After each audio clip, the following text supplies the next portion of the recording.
Hello, everyone. This is my presentation on why you're religious, and I can also prove it through philosophy. Um, I just want to note this isn't a dunk on Gabe. This is not a dunk on Gabe again. Okay. Okay. I'm not going to lie. We might make fun of him just a little. Okay. Just a little, guys. Just a little. We're going to make fun of people. It has to be entertaining. It has to be entertaining. But yeah, let's just get to it. Let's just get to it. Okay, so first off, when I say religious, obviously the term is it's a little rage bait. Okay, don't mean religious in the sense of performing rituals, going to church, things like this. Obviously, not everyone believes in God. That's not what I mean when I say religious, and we'll get to that later. But I just want to first look at the positions that Gabe has, and then that I responded with. So basically, Gabe's position is, well, I don't want to, when I go into ethics, I don't want to be influenced by theology. But we're going to see in this presentation how that's not the case. That theology is necessary for ethics. It's a necessary category that we have to reference. So let's just read what Gabe says. He says, theology is a tool. Well, this is Gabe's first mistake. Theology isn't a tool. Theology is a category. It's not a tool. It's not something you pick up and then put down when you want to use it when you don't want to use it. That's false. It's a category. It's a category. So he says theology is a tool for you to use, but I don't want to use it, and thus I won't. Theology can inform belief, but it's not the only factor we have to use. Human reason, logic, empathy. Why can't we base our ethics in this? Why does it need to be tied to religion? We'll get to that. We'll address all of that in this video. But it's a good question. It's absolutely a good question. But the first fundamental misunderstanding is theology is not a tool. It's not something that's optional when it comes to ethics, when it comes to philosophy. It has to be addressed. And this is what I say. I say, Gabe, it's not a tool. It's a category, right? That's what I just said. Man, this guy's smart, isn't he? This space logic guy's pretty smart. Come on, guys. Come on. I'm not saying it's a tool, right? It's a category, and the category will inform a belief. It will. Quite literally is a necessity. It's not an option whether you want to or not. If you hold to an ethical position, it is in some way informed by a theological position as well. I don't make the rules. Now, this is true, but I did forget to add something in this statement, and that's the way that it's informed is through a presupposition. Now, you might not know what a presupposition is, but basically, we'll get to it. I'm just going to explain the definition of it. Don't get turned off and leave. Presupposition is essentially just somebody makes a claim and they have a presupposition of the claim. So they're assumptions about the claim itself. Now, that's not to say the assumptions attached to the claim can't be demonstrated, but they're just assumed to make the claim, and then you can attack the assumptions later, quote unquote assumptions. So, for example, if I said the phrase "human beings are made in the image of God," that has presuppositions. That's presuppositions that God itself exists. That's an assumption to make the claim that people are made in the image of God, right? Do you guys understand? Very simple stuff. But yeah, anyway, so yeah, then Gabe starts spurging out as always. He types in all caps, which doesn't prove his point, doesn't mean anything, but it's okay. We're gonna inform Gabe here, with this video because I just want other people to understand it as well. But Gabe, just a reminder, all caps, come on, that's or loss. That might be or loss, bro. That is or loss. That is or loss. So anyway, so first in any in any claim, you're going to have some sort of stance. Okay, this is called the ethical stance. This could be just about anything. I just put a few examples: abortion, immigration, murder, social justice, like things like freedom or equality, whatever. And in Gabe's case, Gabe is talking about factory farming. Guy suddenly cares about the environment all of a sudden. I don't know what's going on with that. You know, he's taking some classes. I don't know what they teach kids in school nowadays, but listen, bro, it's all good. It's all good. So whatever. We have an ethical stance, an ethical position. This is right, this is wrong. It's an applied morality, right? We're making a claim here. There's a claim in the ethical stance. So then obviously this is a very important thing to understand, which is epistemology. So you have your ethical stance. Epistemology is the study of knowledge. The study of knowledge, it's asking, number one, for justification, which is extremely important. But it's asking, how do you know something? It's always a question. We're asking why. We're asking, where did you get this information from? Where is it coming from? How do you know that? These are the kinds of things that we ask when we're testing someone else's epistemology. We're testing their knowledge. How do you know information? How do you know that? Right? This is very important. And you'll see this throughout the entire presentation.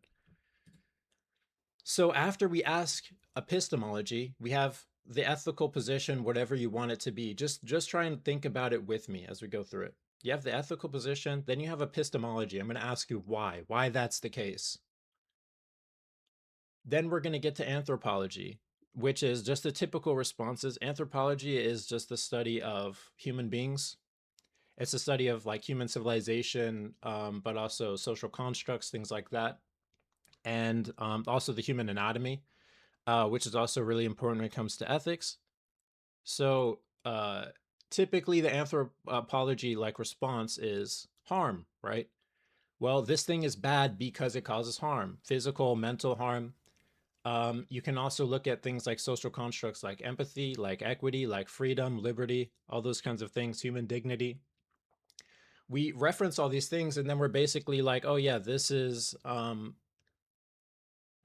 it's wrong. It's because it's not empathetic, because it causes harm, because it causes this, that, and the other. It affects the human in this way, right?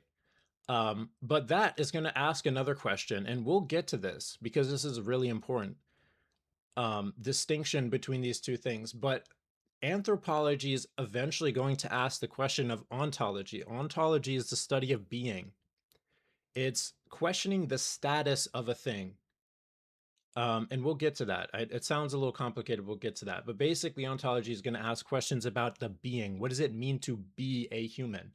What does being a human mean? Right? So this is, we would ask questions like, do we have a soul? Do we have purpose and meaning? Inherent purpose and meaning, sorry. Do we have inherent value? These are all questions we have to ask when we're talking about ethics. The question of do we have a soul, isn't that important when we're addressing things like harm? Isn't it important if we have inherent value? That's important when we're addressing things like harm, things like empathy, things like human dignity. That's important, right? They're connected in some way. And we'll get to this. Again, we'll get to this. Just stick with me. So these things are important. And obviously, that's going to lead us to the question of do we have a soul? Like you can see where this is going, is going to be theology. There we go. Just 4 steps, and we're at theology. We're asking, does God exist? What's the nature of God? Which God and why? So this is how it goes, right? Again, ethical stance. We ask questions, why epistemology? Then we're going to ask questions of, you're going to respond back with things like, oh, it's harmful, it's whatever. And then I'm going to ask another question of ontology, or you're going to get to ontology, whichever comes first, and that's going to reference your theology. And this goes backwards too. This goes backwards too. You have theology, it's going to inform your ontological status of human beings, of the world, of reality. It's going to inform that. Then it's going to inform the idea of humans, the study of human beings. That's going to inform an epistemology of an ethical stance. It's just that simple. That you can't get past this. It'll always go back to theology, and theology will always come back to ethics. So let's just go through this one more time. And I put Gabe's thing in there, which is factory farming. So Gabe's stance, factory farming. All these animals, oh no. I'm going to ask, well, Gabe, why should we give a shit about the animals? Excuse my language. Why should we care about the animals? Then he's going to say, well, it's harmful to the animals. Well, we should care about the animals' interests. We should be empathetic to the animals. But then I'm going to ask another question, which is calling the status of the animal itself. Do animals have value?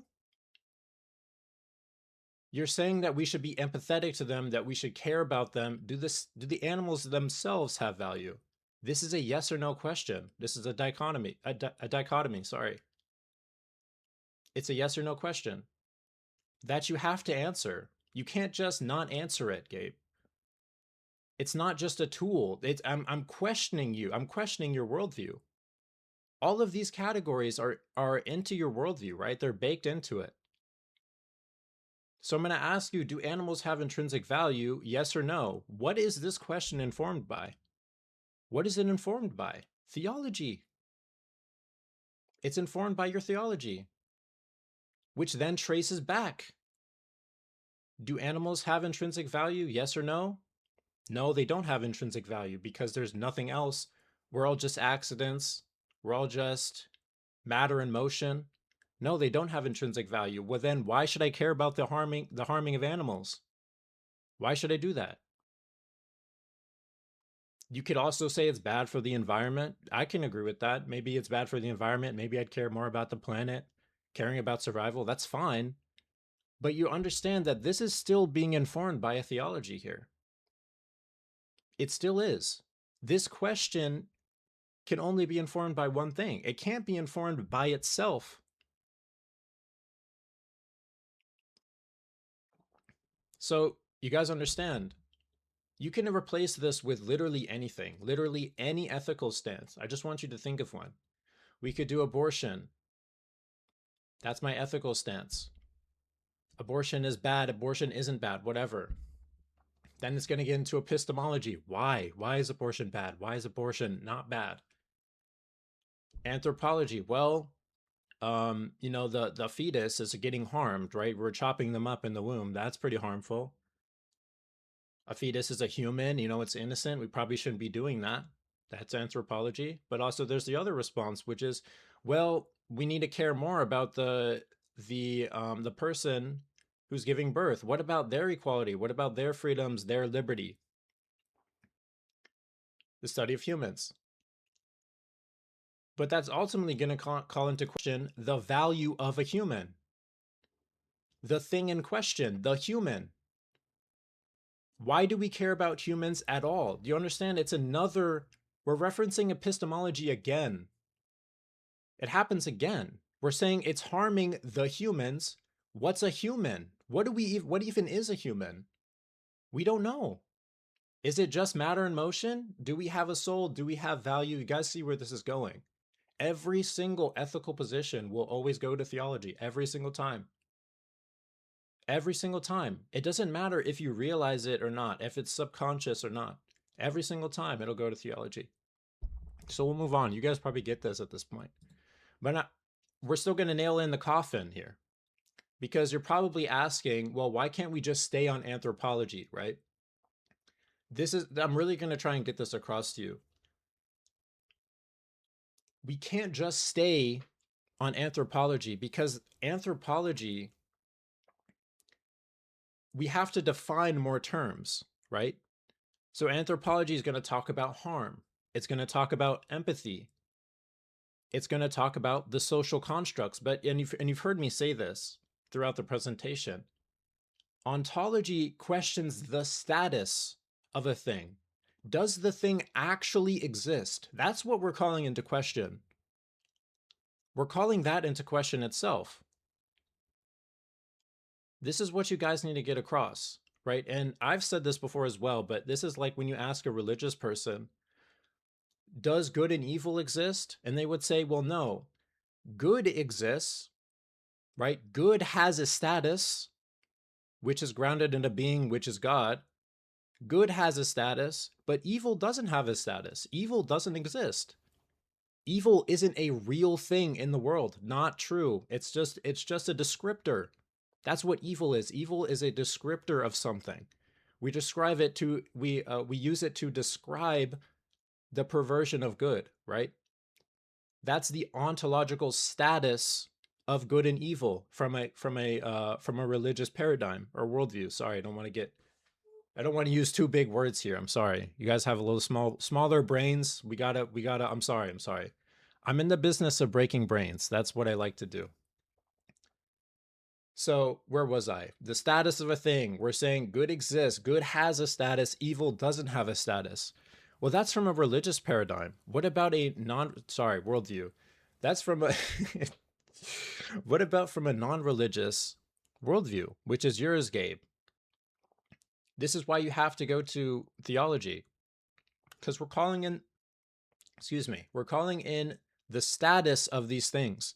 You want to talk about harm? You want to talk about empathy, human dignity? You want to talk about social constructs? We'll get to social constructs in a second.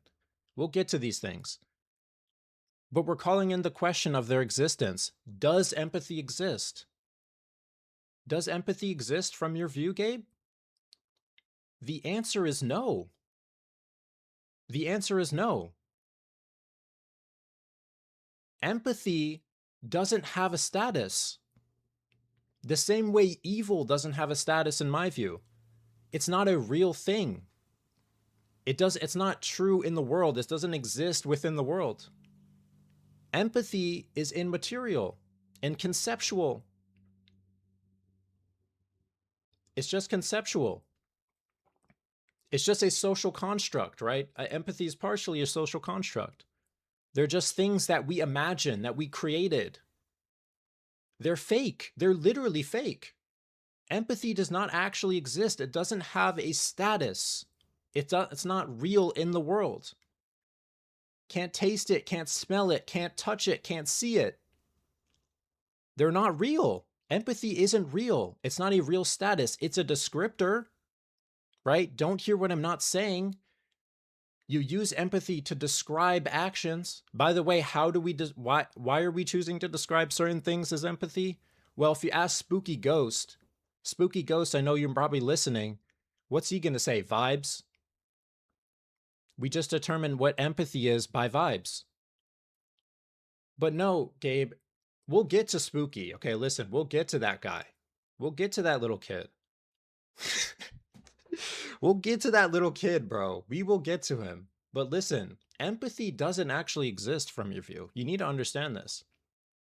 It's not a real thing in the world. It's not tangible. It's just something that people made up. People just made it up. It's imaginary. You just use it to describe an action. That's it. It's just a descriptor, the same way that we would use evil. You get it? Same with human dignity. The same as with human dignity. The same as with human value. The same as with other constructs like freedom, like liberty, like love. None of these things have any intrinsic definition. They don't actually exist. They're not real things. They're not real things from a non-religious view. They don't have a real status. They're not things in the world. And finally, social constructs. This is the great irony. This is what I really think is so funny about when people reference ethics at all, is social constructs themselves, because people use this a lot. People say this a lot. Social constructs, from your view, a social construct is literally admitting that something doesn't exist. You're literally admitting that it's fake, that it's not real, that it doesn't exist within the world. That's what a social construct is. Do you know why? Because from your view, religion itself is a social construct. Religion itself is a social construct. It's not real. It's just fake. People got together and guess what they did? They created religion. They just said, oh yeah, God exists. That's what you think religion is from your view. Religion is a social construct from your own position. But then you reference social constructs all the time, don't you?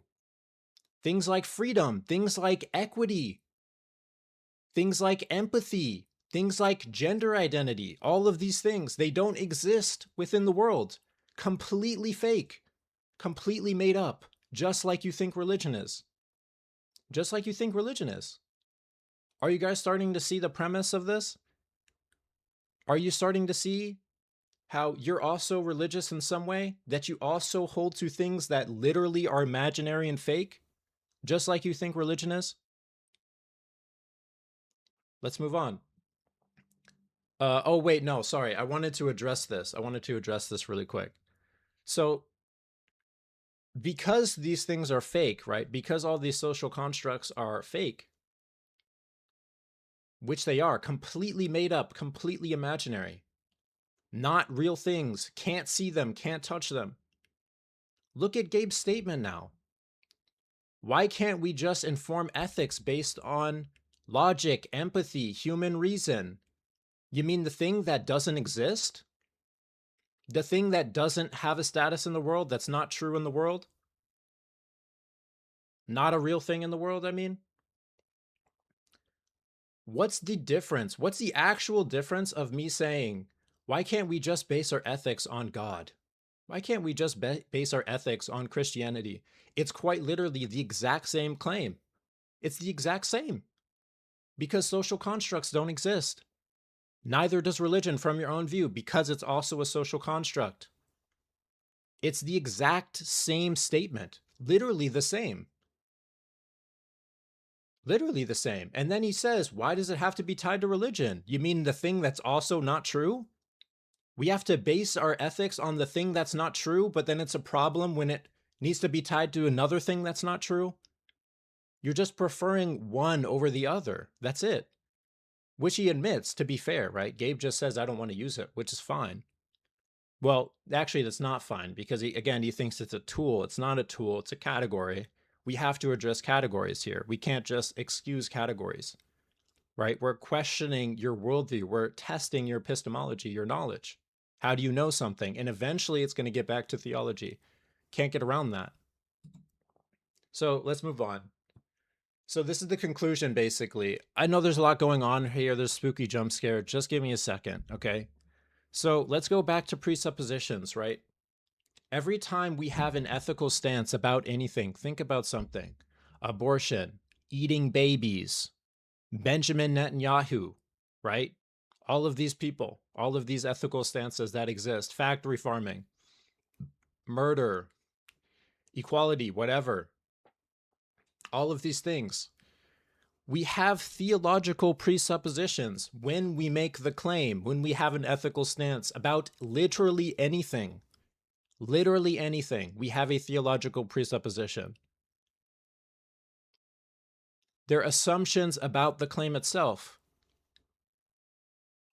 When you say, oh, well, this is my ethical stance, and you're non-religious, you're presupposing all of these things. You're presupposing all of these things.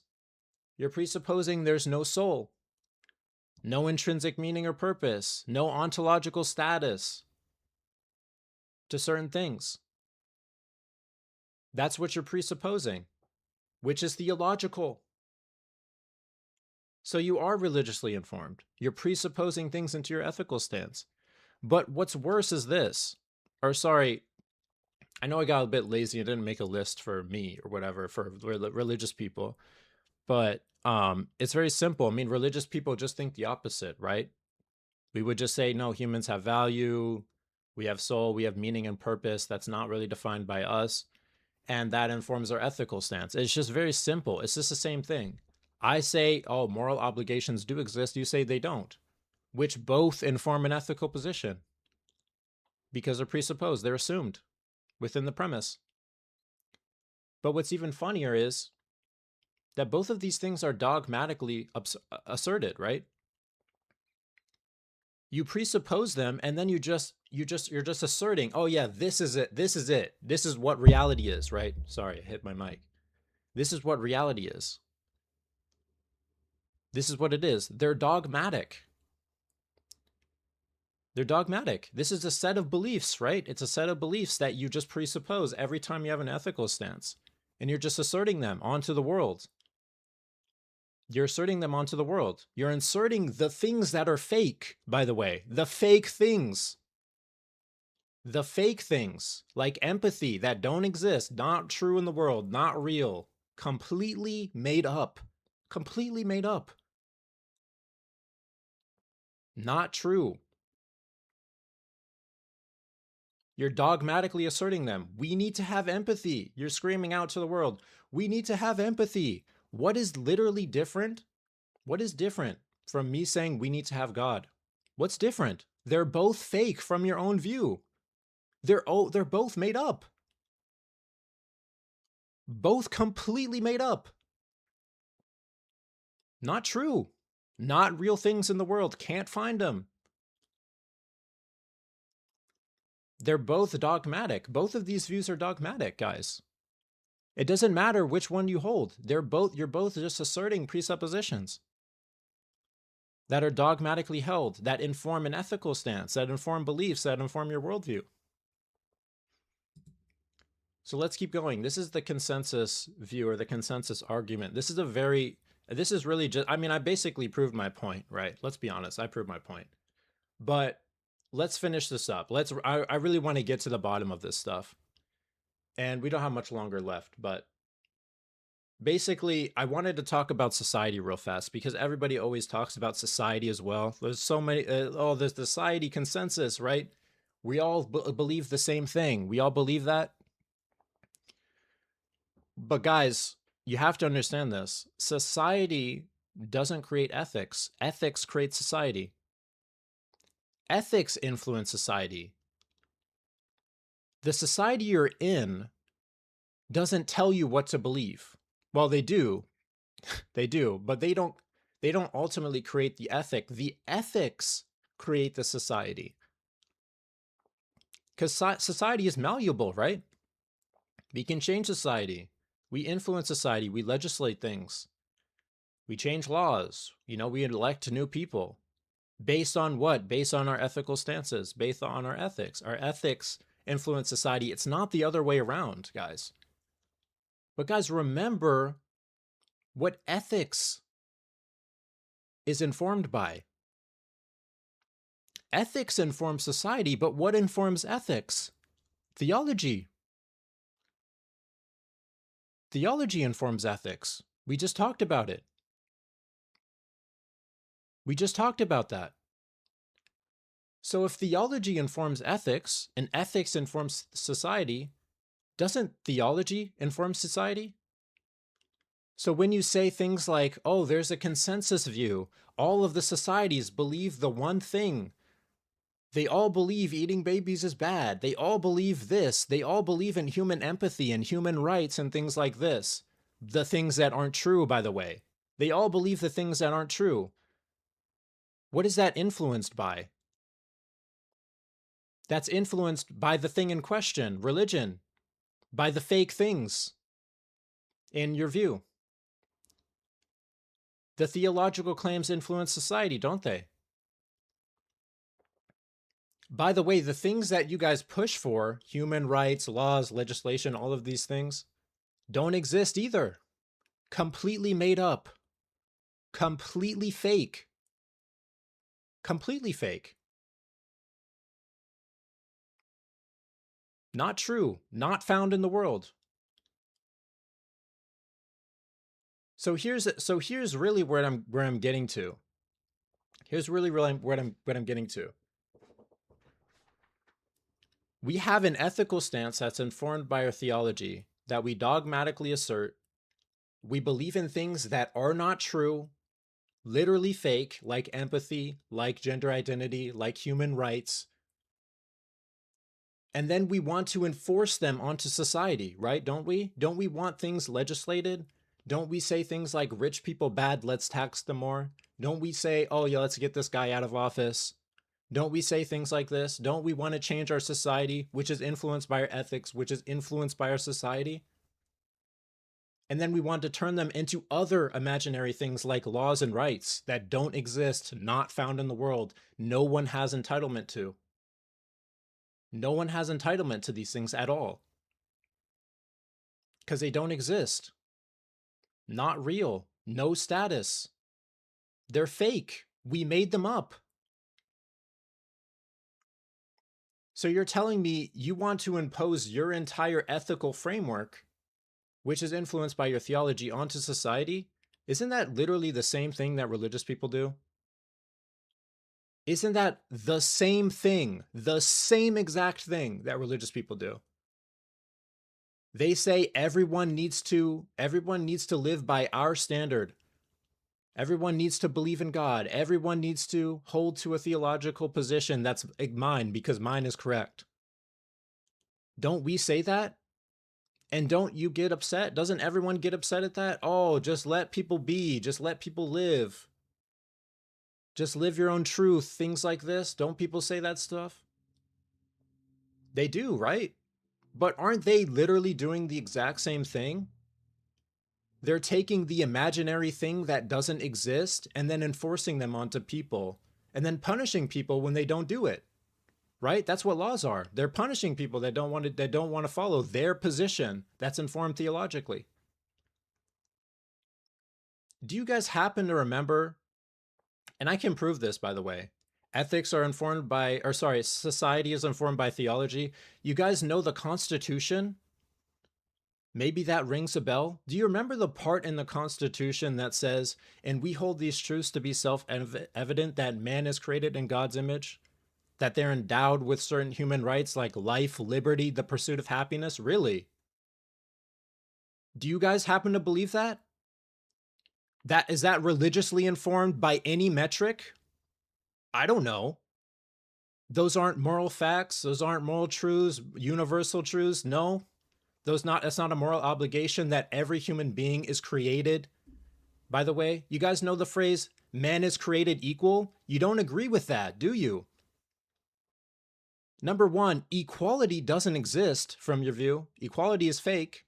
We made it up, not real, not a real status in the world. Nobody's entitled to it. Equality doesn't exist. What else doesn't exist? We weren't created, were we? We weren't even created. You guys don't even agree with that statement. No, you don't. If you're non-religious, you don't believe that statement. Nobody was created equal. No one was created equal. That's not a thing that exists. Not a thing that's real. Were we created in God's image? No.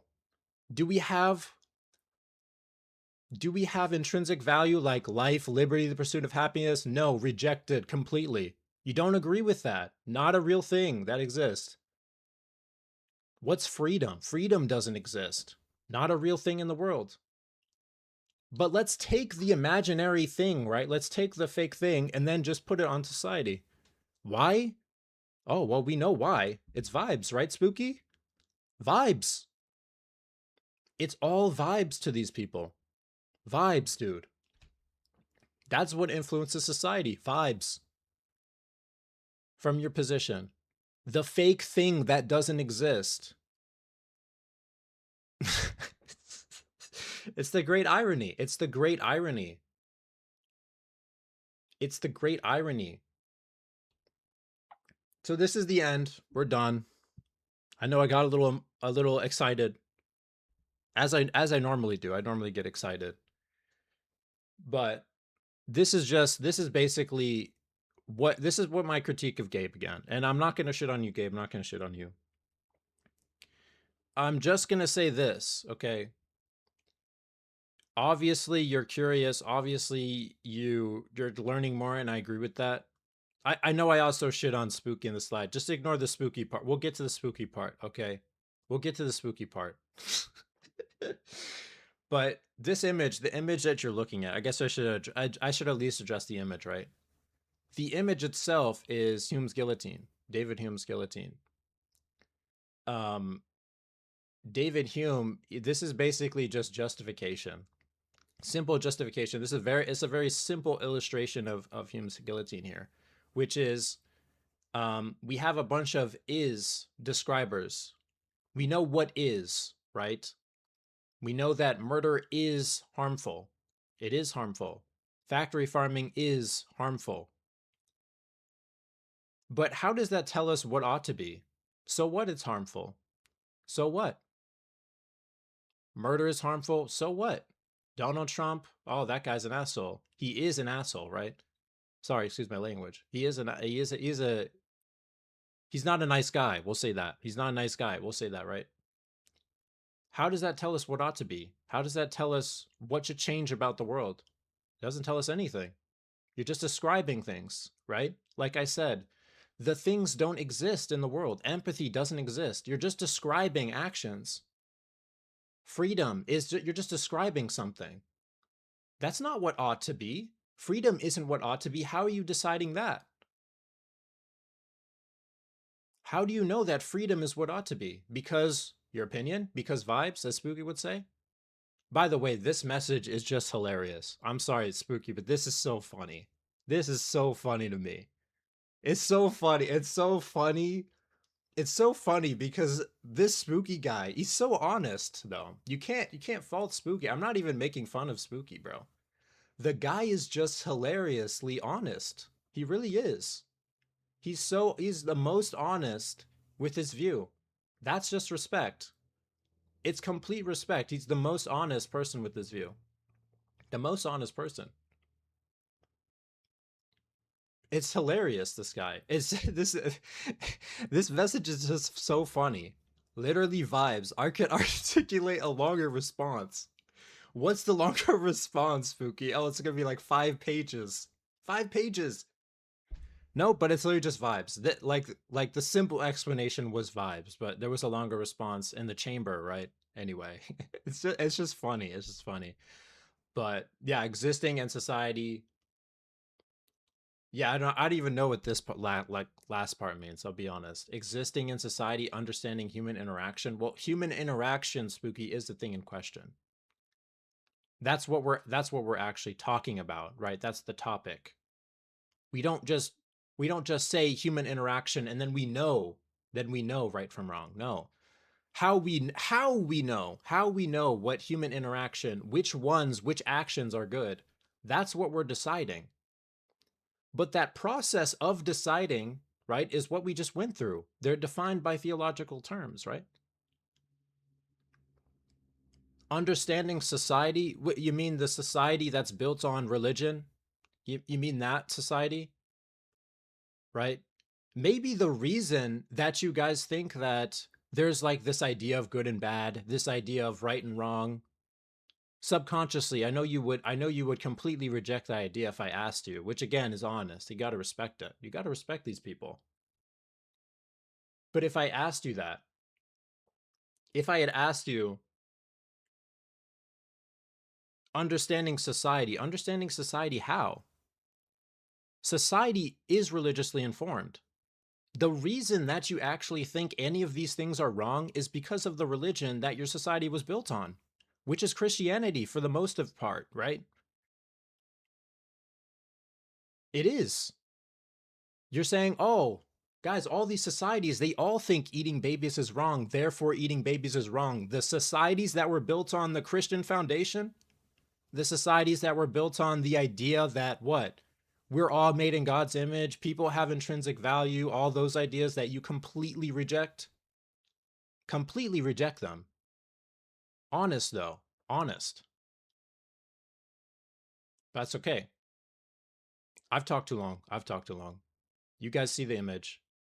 You guys can't get past. If I can reduce your argument, this is the end, Gabe.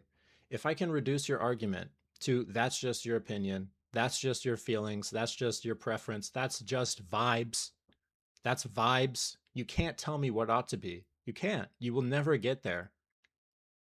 You'll never get there.